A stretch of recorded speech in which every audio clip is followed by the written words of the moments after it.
Hello बच्चों। चलिए हम इस प्रश्न को देखते हैं। 1 मीटर लंबी धातु की छड़ उसके एक सिरे से जाने वाले अभिलंबवत अक्ष के परितः 400 रेडियन प्रति सेकंड की कोणीय आवृत्ति से घूर्णन कर रही है। छड़ का दूसरा सिरा एक धात्विक वलय से संपर्कित है। अक्ष के अनुदिश सभी जगह 0.5 टेस्ला का एक समान चुंबकीय क्षेत्र उपस्थित है। वलय तथा अक्ष के बीच स्थापित विद्युत वाहक बल की गणना कीजिए। तो चलिए बच्चों, सर्वप्रथम हम इस प्रश्न की मुख्य अवधारणा पर चर्चा करते हैं। मुख्य अवधारणा। तो बच्चों, हम इस प्रश्न की जो मुख्य अवधारणा है, उस मुख्य अवधारणा में देखते हैं कि हमारे पास क्या है। हमने क्या किया, एक धातु की छड़ ली। तो ये मैंने कोई भी एक धातु की छड़ मान ली, ये है धातु की छड़। और इस धातु की छड़ को मैंने नाम दिया क्या, ए बी। अब ये धातु की छड़ जो है, इसकी लंबाई मैंने ली है एल। और ये धातु की छड़ जो है, इसकी अक्ष के अभिलंबवत मैंने माना ये इसकी अक्ष है, और ये इसकी अक्ष के अभिलंबवत अर्थात ये 90 डिग्री का कोण है।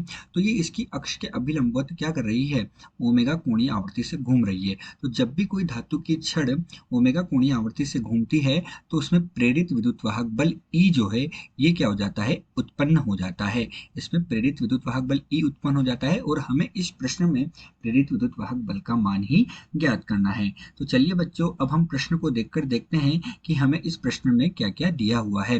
तो हम देख रहे हैं कि दिया है, और इस प्रश्न में हमें क्या क्या दिया है।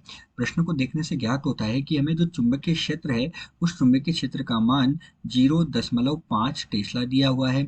छड़ की जो लंबाई है वो 1 मीटर हमें दी हुई है, तथा जो कोणीय आवृत्ति है, उस कोणीय आवृत्ति का मान हमें कितना, 400 रेडियन प्रति सेकंड जो है कोणीय आवृत्ति का मान हमें दिया गया है। तो चलिए बच्चों, अब मुख्य अवधारणा के आधार पर हम क्या करेंगे, प्रश्न को हल करेंगे। तो मुख्य अवधारणा के आधार पर अब हम प्रश्न को हल करने जा रहे हैं।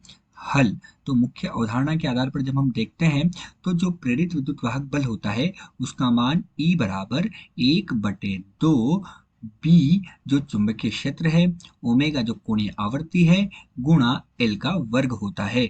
जहां बी क्या है हमारे पास, बी किसको बता रहा है, बी बता रहा है चुंबकीय क्षेत्र को। ओमेगा किसको बता रहा है, ओमेगा बता रहा है हमारे पास कोणीय आवृत्ति को, जिसका मान हमें 400 रेडियन प्रति सेकंड दिया गया है, कोणीय आवृत्ति। और जो एल है वो हमें क्या बता रहा है, जो धातु की छड़ है, उस धातु की छड़ की लंबाई को बता रहा है। अतः ई बराबर 1/2, बी का मान है 0.5 टेस्ला, गुणा आवृत्ति है 400 रेडियन प्रति सेकंड, गुणा ये एक है 1 मीटर, तो एक का स्क्वायर कितना हो जाएगा, 1 हो जाएगा।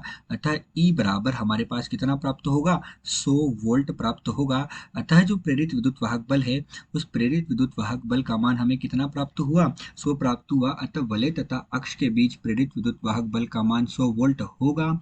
आशा करते हैं आपको प्रश्न समझ आया होगा। धन्यवाद।